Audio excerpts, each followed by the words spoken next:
Greetings everyone and welcome back to 365 Days of Prog. Today we're going to be reviewing Fish Out of Water by Squire. Hi, my name's Naomi. I'm an avid progressive rock fan, but I'm a long ways from knowing all the prog albums out there. But this year, I'm gonna give it a try. This is 365 Days of Prog. But before we even get to anything about this album today, I just wanted to let you all know that the day has come. It had to come at some point. Today is my birthday, it's June 10th. Well, it's actually a lie, today isn't my birthday, today is June 5th, but I'm making these videos in advance, so you know, if you're watching this video on the day that it's made, know that it's my 23rd birthday, and I'll probably be celebrating doing something other than listening to new albums. But anyway, let's get right into this one with some of my favorite bits from this album. When we're at home, we still feel this way about you. Everything's clear.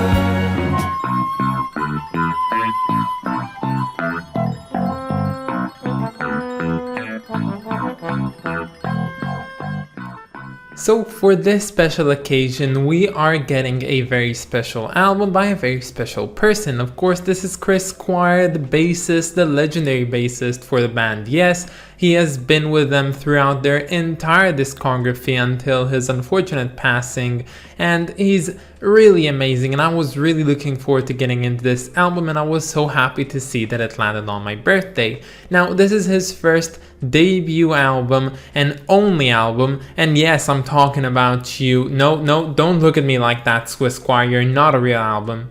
Yeah, go away. Anyway, now the story of how we got this solo album by Squire is actually quite interesting. So in 1974, Yes has released their album called Relayer, and then they went on a tour which, if I'm not mistaken, concluded in 1975, in which in that year the band members of Yes decided to go their own way and create a solo album, at least the ones who wanted to do so, and then come back and create a new Yes album. So that's basically how we got John Anderson's debut album, that's how we got Rick Wakeman's second album, and of course we got this debut album by Squire. Now this album sits on the fence between two sounds, the two sounds that are basically expected from an album like this. So firstly, you have the Yes sound. This album sounds a lot like a hidden gem of the Yes discography.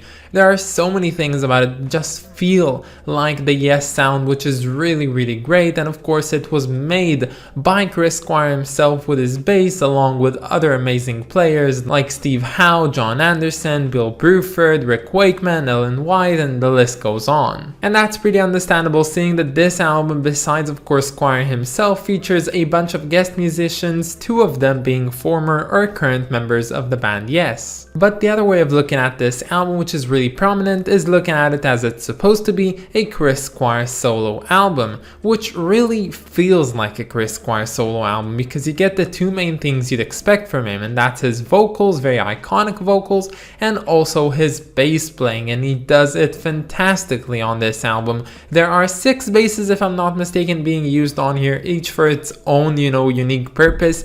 And it's very heavy, it's very groovy, it's very funky, it's very thick. The bass is probably the leading instrument on this album, and I'm so happy because that's what you'd expect. And unlike an album like What Dream by Richard Wright, where you'd expect the keyboards to be the leading instrument, they really aren't, and it's kind of disappointing. So I was really happy when I saw that this album was basically bass driven. And like generally, that's a pretty daunting task to even approach because bass is usually used as a rhythm instrument, and it's also used as a rhythm instrument over here, but at the same time it's somehow always omnipresent and very much leading this album in the direction that Squire wants it to go to. But this specific coin of course has two sides to it, and although I really love the Yes sound and the Squire sound that's found on here, I find that there's something that's inherently lacking with the music. Unlike the Yes sound and the Yes's music, this album feels like it just kind of goes on the same lines but doesn't really explore anything new, unlike most of Yes Yes' songs, which really explore so many different territories but somehow still maintain their own signature sound. And I think it all goes down to the fact that there's really not a lot of interjection in the writing of this album. It was mostly written by Squire himself, and thus his ideas were the leading roles of creating the music on here. And of course, when you have a band with multiple players, they all have their own unique ideas, and when you put them into one amalgamation, you get an entirely different thing that's bigger and better than the sum of its parts. But how does the music on this album actually fare? Well, in all honesty, I feel that it's really fun to listen to, and I had a great time listening to this album, and I actually gave it 2 listens on the same day, and it was pretty enjoyable. But what I can say is that it's not that meaty and there's not a lot to grab onto. I listened to all of this album twice, and I listened to the big epics, the 2 of them twice,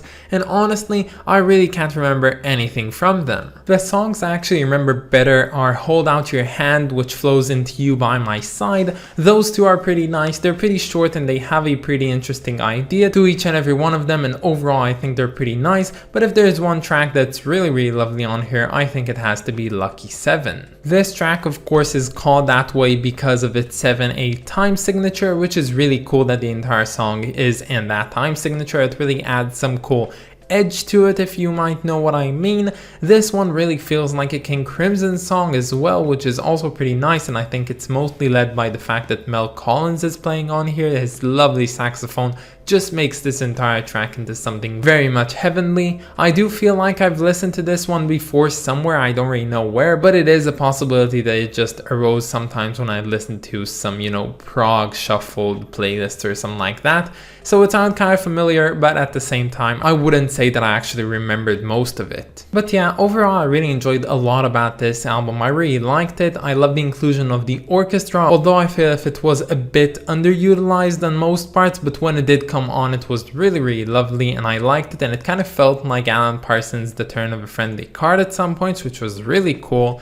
But most and overall, I think I really liked the fact that Squire was the main leading person of this album with his singing and his bass playing. It was just fantastic, and it really made this album worth the listen. So if you're a fan of Yes and you somehow haven't heard this album by now, I highly encourage you to go ahead and give it a listen. It isn't that long, it's very fun. It might not be the most memorable one out of them all, but I think it definitely will contend to being one of the best solo albums by any Yes member.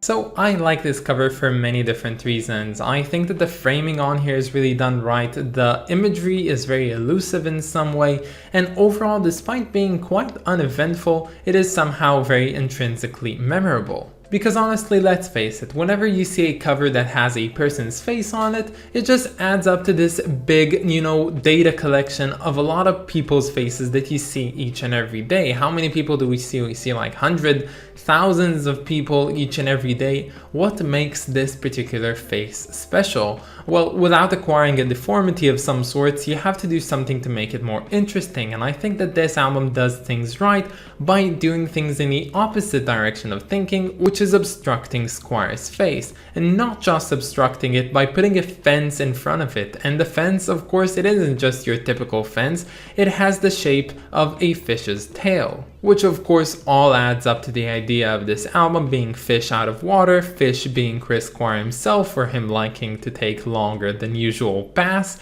and out of water of course as it's being the first album that he's creating solely from Yes. And yeah, this is a pretty cool cover, and since seeing it for the first time a few years ago, I really couldn't forget about it. And although I wasn't really yearning to listen to this album all that much, I knew that I would have listened to it one day, and I never forgot the cover that made it so special.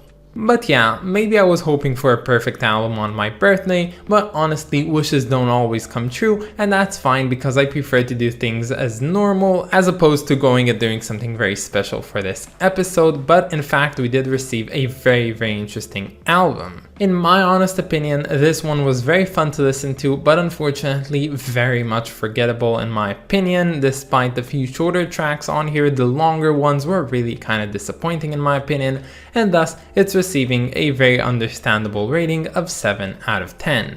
But that's about it, guys. I hope that you enjoyed this video, and stay tuned for tomorrow because we're going to be listening to Unorthodox Behavior by the band Brand X. I of course want to thank my lovely supporter over on Patreon, so thank you so much to Clay Walnum, you are the best. And if any of you want to support me over on Patreon, you can find the link down in the description or in my about page. But that's about it, guys. Have a wonderful day and I'll catch you all tomorrow. Bye, guys.